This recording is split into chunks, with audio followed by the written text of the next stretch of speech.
welcome to Newsfeed on Trust TV. I am Sumaya Abubakar, taking you through the stories trending online that people are talking about and sharing around the globe today. INEC set to work with 427 lawyers to prosecute 215 electoral offenders. Mesoma admits forging UTME results, says 249 was her real score. INEC ICT team is not resilient enough to tackle system hacking, says former commissioner. And cocaine was found in White House. Now, top of what's trending today, we have the Independent National Electoral Commission, INEC, said it has received 215 case files from the Nigerian police in respect of electoral infractions during the 2023 general elections. INEC chairman, Professor Mahmoud Yakubu, disclosed this on Tuesday, July 4th, at a meeting with state resident electoral commissioners to review the general election. Accordingly, he said the commission is working with the Nigerian Bar Association, NBA, to prosecute the electoral offenders, adding that the NBA has provided 427 lawyers to help prosecute the cases free of charge.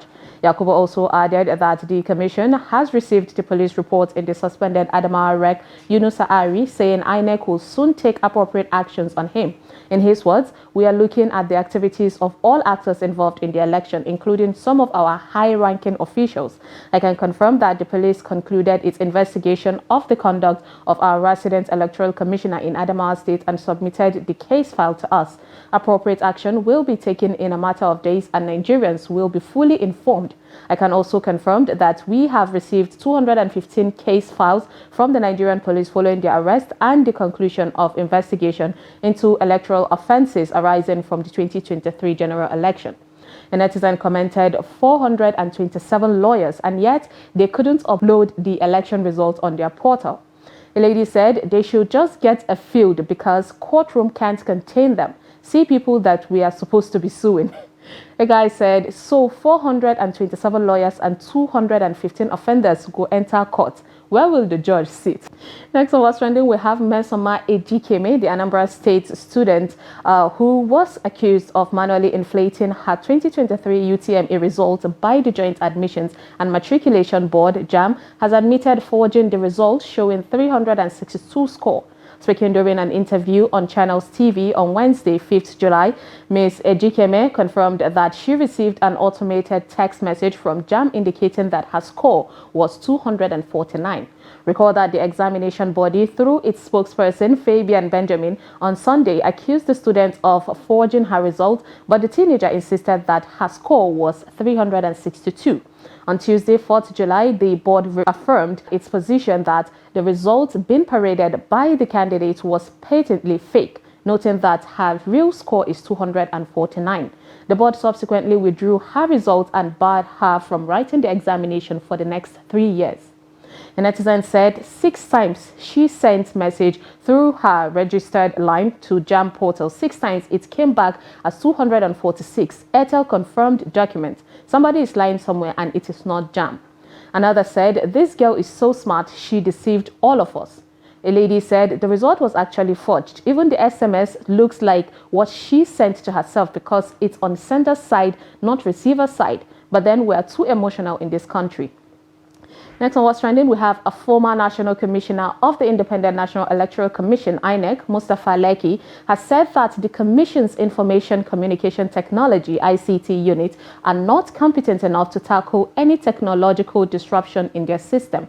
Leki made this claim during an interview on Channels TV, adding that INEC should have stuck with the manual process since it is not yet matured technologically, instead of promising to transmit election results in real time. He said, in his words, they tried those things in the United States. You saw what happened. They were hacking it. So how many people do you have in the INEC? I worked in INEC. I know the ICT guys, good ladies that work there. They are not as resilient to be able to rise up to the challenge if their system is being hacked. The staff there don't have that kind of competence to be able to respond to any manner of disruption technologically. Just a few guys that are there. You talk about advanced countries like the US that were struggling, and then you are talking about Nigeria. How are they going to rise to it? So the issue of overpromising damaged the reputation of INEC and should not have happened. A netizen wrote, no sir, I disagree with you. INEC, a corrupt enabler, tampered with the outcome. Stop telling lies. A guy said this is an unnecessary excuse where the National Assembly election result not transmitted real time. Well, that's a question. The issue here is not about having competent people manning the process. The real issue is having people who lack integrity and fear of God. A lady added, forget it, they are brilliant computer scientists in this country. Jobs are not gotten based on merit or qualification. If only you employ technocrats, we won't be having this discussion. Next on What's Trending, we have the Lagos State Police Command is said to be on trail of a businessman, Amara Kennedy, for allegedly circulating the nude photos of two widows he dated and had sexual relations with. According to Punch, the widows in search of law found the accused on different WhatsApp and Facebook chat groups for singles at separate times and began having relationship with him. Trouble started when they fell out and he allegedly started to send their nudes to their relations, offices and friends. He also sent the nude photos to the WhatsApp platform of the church of one of the women identified simply as Kester. The suspect allegedly also sent the photos to her late husband's family members and office. Kennedy is alleged to have said, by the time I'm done, suicide will be her only option. Kester, who lost her husband about 8 years ago in a car crash, said the businessman, after chatting her up, started showering her with monetary gifts. She said after a disagreement, he sent her over 50 of her nude photos, which he secretly took after their lovemaking in a hotel. She said the suspect demanded 100,000 naira from her as a condition to delete the photos. The mother of two noted that after she sent the money and asked if the photo had been deleted, he demanded an additional 40,000 naira to delete them permanently, which she sent to him. Kester said despite the payment, the suspect went ahead to circulate the photos on Facebook. The distraught widow said that she attempted suicide twice but failed, as some of those who saw the images started questioning her. A netizen commented, I pray he will be apprehended and prosecuted and be given life sentence. Some souls are not supposed to be living among humans. They belong to the dungeon.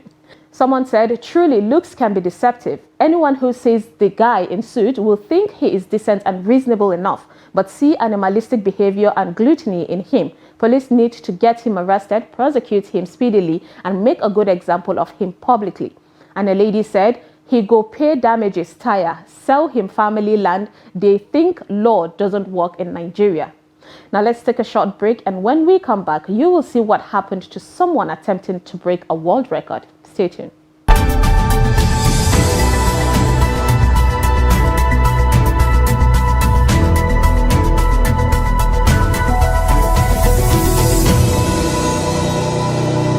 Welcome back. It's Newsfeed. A lady who reportedly slumped while attempting to break the Guinness World Record of longest massage on different individuals. She was set to go for 70 hours, but she only accomplished 50 hours. The record has not been set by anyone before. Take a look. Moment Guinness World Records Joy Aji Oma collapsed on live during the longest massage attempt. This year, now my year, I can be the man of the year. I'm really cautious. What time can you share? La ilaha, okay for G-share. Baby Jijo mio, makose, orente. The guy said 50 hours is not a joke. She did well, but how do you tell Nigerian youth to be creative, minded, and stop trying to be like everyone else? The lady said, when Hilda Bassi said it took her 7 years to prepare, you all thought it was a joke. Nigerians should try and understand that it takes serious preparation to break a record. You cannot just wake up in the morning and say you want to break a record because you were inspired. Please be inspired to do necessary preparations first. Another lady said, you people should take it easy with this Guinness World Record thing. At least let medics be on ground in case of emergency. P.S. When someone collapses and you want to help them, please don't try to pull them up to stand. Let them lie on the ground facing up and free the space to allow ventilation. We really need to include first aid as a subject in Nigerian secondary schools. Next on What's Trending, we have a viral video of a lady who was nabbed for allegedly stealing clothes and using it for TikTok content. The suspect's former friend, who shared videos capturing moments she was nabbed, said the clothes were allegedly stolen by the TikTok's creator after she brought her to her residence to rent a vacant apartment. She further revealed that the police got involved in the case, which pushed her to produce the suspect. She also shared a montage showing some of the clothes the TikTok creator allegedly stole. Take a look.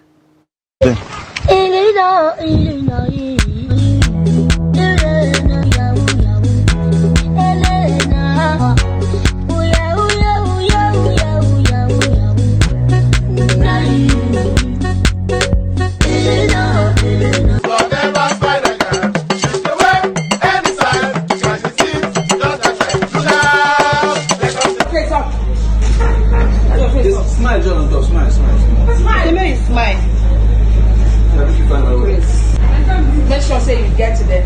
When they Someone commented, "This is why I can never be anticipating to meet a woman or a friend on media platforms. You won't see me on TikTok. The app is interesting though, but it's not real to me." Another said, "Peer pressure and fake life has ruined our society. On social media, everyone is rich. They post pictures of exotic places but have nothing. What a shame." A lady wrote, "What is the need of posting her here? Come on, you can do better. You just have to know how to forgive people and stop putting everything on social media."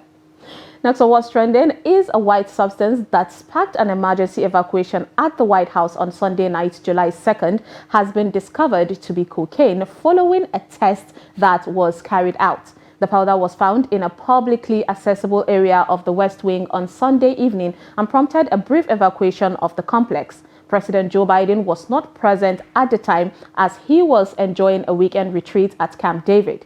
The Secret Service responsible for presidential security swiftly responded to the situation with fire and emergency service personnel conducting initial tests on the matter on the material. This test revealed that the substance was indeed cocaine.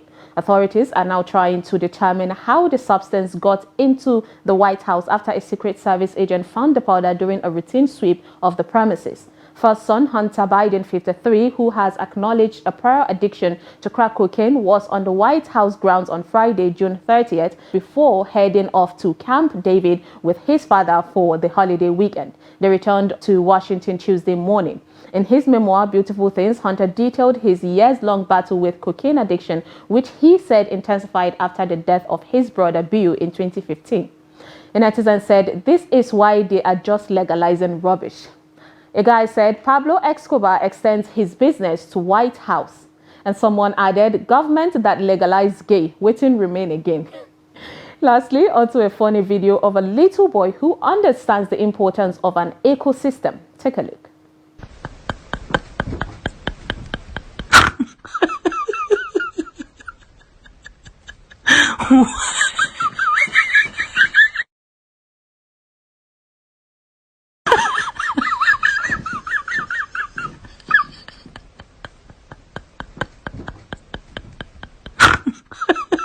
I pity the mom, but that was him playing his own part of saving the earth.